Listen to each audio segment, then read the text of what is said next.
Fossil fuel consumption is widely recognized as unsustainable. While there is some debate as to how long this resource will last, we will eventually have to find new ways to power our vehicles. Some people plan to continue using gasoline-powered cars over the next few decades. An upside to this is that engineers are working to improve internal combustion engines. In fact, Obama said once in a statement that by the middle of the next decade, our cars will get nearly 55 miles per gallon, almost double what they get today. If the efficiency is increased, then less gas will be used. Another pro is that gas cars are easy to fill and they're not complicated. There are over 100,000 gas stations in the US, but only about 10,000 electric charging stations. In other words, gas is very convenient. One other pro worth mentioning would be that gas cars have a great range. Electric vehicles typically are limited to about 60 to 120 miles on a full charge, while a gas-powered vehicle could get around 300 to 400 miles on a full tank. People who frequently drive long distances might choose gasoline instead of electric as an option for fuel. It's no surprise that traditional gasoline engines have some cons.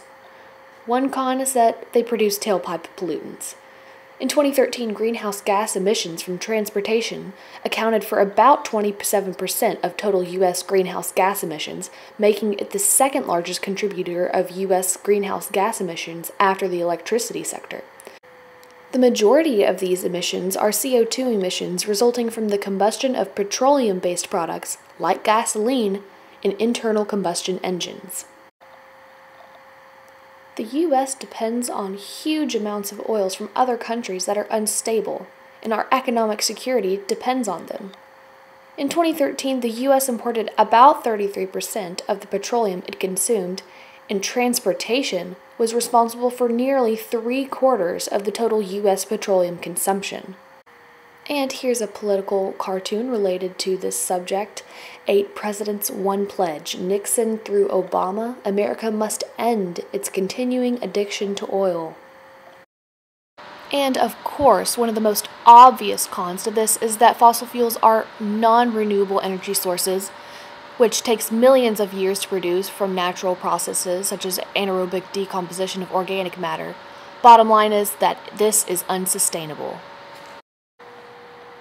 Most of you are aware that there are alternatives to using gasoline. One of them is battery electric cars. It uses no gas, no tailpipe emissions, the fuel price is lower, and the initial cost of the vehicle can be offset by federal tax credit or state incentives. The price varies depending on where you live for how much you pay for electricity. One example that I found kind of interesting is that the Honda Fit EV from empty will require about 16 kilowatts of energy to bring it to full. About 80 miles of driving, the price of electricity is about 11.5 cents per kilowatt. That comes to about $1.84 per charge, meaning that a full charge is about the driving equivalent of 2 gallons of gas. So it costs about 92 cents per gallon of unleaded fuel. 2 other alternatives worth mentioning are the plug-in hybrid and hydrogen fuel engines. Hybrids are the best of both worlds. You can use electricity for the shorter trips like to the grocery store, and you can use gasoline for the longer trips. And hydrogen vehicles are very quiet, very energy efficient, have 0 emissions, and have the equivalent range and performance to their gasoline counterparts. And here are the cons to these alternatives. Battery electric cars, the cost of the battery is very high. They have a limited range and it takes a while to recharge. It takes about 4 to 8 hours to recharge actually, and the batteries are approximately 1/3 of the price of the car, and the average electric vehicle can only run for about 40 to 100 miles on one charge. The plug-in hybrid costs a bit more than a non-hybrid gasoline-powered vehicle, and it does produce the cons associated with gasoline-powered vehicles if gas is used to power the hybrid. And the average premium for a hybrid is $4,647 more than a gasoline car. Hydrogen.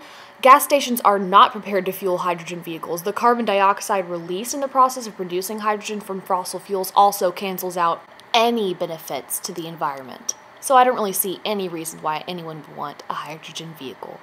And insert curtain sound. fade to black.